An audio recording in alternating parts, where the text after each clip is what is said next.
staff one water Tema Oil Refinery said nay and sembi and nam social media and mountain so says say TOR any adwumakuo bia kan bomo baba ye adwuma sabeya ye betumi anya fan go dey free hono omuchem se no kra bi anim eyan sem egu nkrata so ya chairman we senior staff union dem TOR bright adongo ensa ehase Senior Staff Union, ya Tema Oil Refinery no eho, ena aturo nsemagu nkrata so a wo ba amane se nsensem bi ene nam mframemu ya echere se wo board no ne aban no eye ni mabia e de oha bebro madwuma eko no enya de se no kure bia ewom nti wo sansem ne nyina entungu na wo mo hye echere a wo mo yesa ne nyina no wo mo ho ne se Omo sheda nem no kure wom ana sempo no obi na atwe omuka wo mo ye bibisa de gom ho fin enam ne mabia wo mo epenti ne senti wo kama Ghana de hye nyina ate ase se efri Tema Oil Refinery mpanyefo ete ye besina no enya de se omadwuma eko no etumi ye adwuma ama netumi awie peye enam amanyosem sika wo nya ye madwuma ko bi mfa be hye omadwuma no monti ene se de mpanyefo ne bisifa etoto ne ma wo ho no ma ne nyina no emboa eno no enda nchen no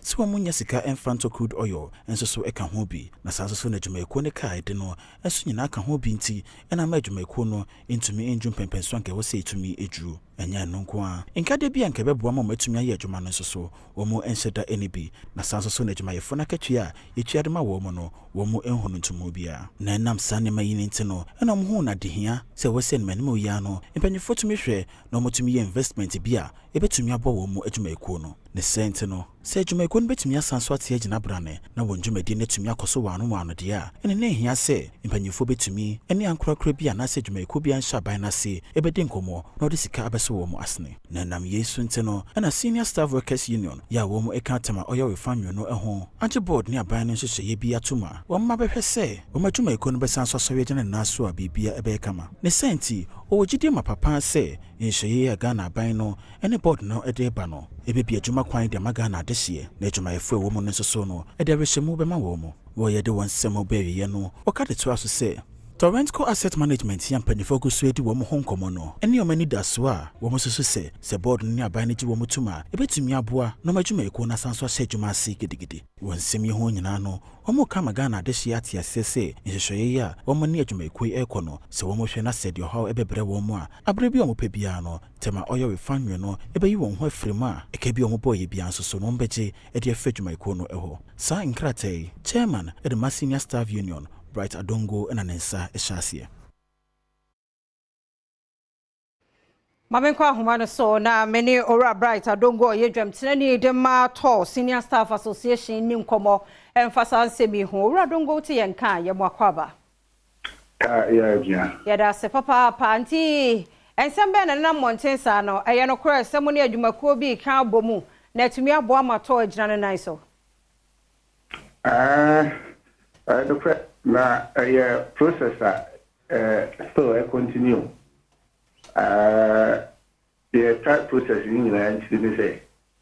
As at now, no, I buy into me my crude, I buy into me my finance, and I'm my sovereign guarantee. And I think what I might not say. I was saying my uncle Crabby a baby partner too. Said the Abaya, Uncle Creno. O baba ye business a kabi obebono ye wa woka anti ontimi fan koma ban aside that no so ankrankran no di crude oil beba sa ankrankran no aso na de sika be hye adwuma no se me be ya adwuma no be efficient because as at now no historically no TOR processing bi ayaye bia no beba ye books no be hunze ya boka Yani Wolfos recently, you told him almost about 8 million barrels.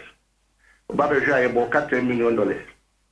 And yani BP is also Baba told him and also $28 million. Several occasions, even government could hear my and also $30 million lost. And she refinery was here, a doom Subia. In here, say government will allow private hands into it. Enti ora dongo me kafra so me twa so enti de he na enya no kura ne nam social media no. Oh, there enya no kura say ya ti say omo ka say ye tonto no kura bi ani. Oh, okay. But I say a lease. Lease no a different from say ye ton. That is number one. Adia ba ku so anya no kra ya present Ghanaians disregarding some say TOR a year profit of 700 million and a year TOR 20 million no kra bi na anya bi at TOR to me profit of 700 million TOR and kata engina ho sisi ano TOR have overhang debt of over $500 million it's in TOR count this year na say yes that profit in there Adom TV GRA ka over 200 million Ghana cedi. Yet the ECG ka say mo ya we say na say ECG bi twa e power money ade. Yet the Ghana water ka na company na yes that profit no. Adom TV nga won timi ntua uka. Because of that, Tema Oil Refinery workers for 7 years yantu yakatue mu da. Inti workers tifie no mo ti say to public sector workers salary mu. Not they are crying because the company is losing money. What they are here? As you hear this year, others this year, you a processing black oil. No, others is for almost about 15 years.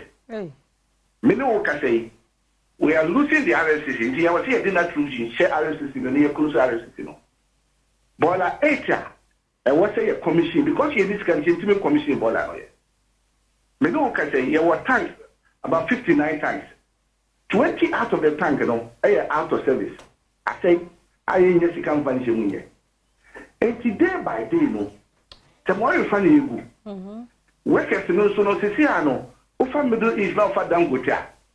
Almost the engineers and technicians in Inapo. What they are here because who buy about $5,000. What thing our salary of $500? $500 in the private joke, I'll call bank or much killing I will need it. It's the workers in our qua. You see, I will run the bill of the view. If you hear someone here can say, the current partnership level was here. A idea Ministry of Energy, I issue no objection. I go through the stakeholders from SIGA to Finance Ministry. I go through transactional. I go through the board. So, and the baby you do.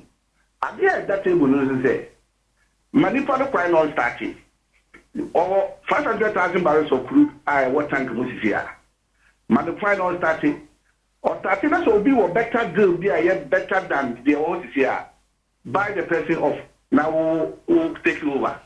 All right, so again, I will be losing here. Your phone here. Now, come over your better that enough yet whom come ye pa. Now, say, dear Chibi, a good, Betty and nice a good auto.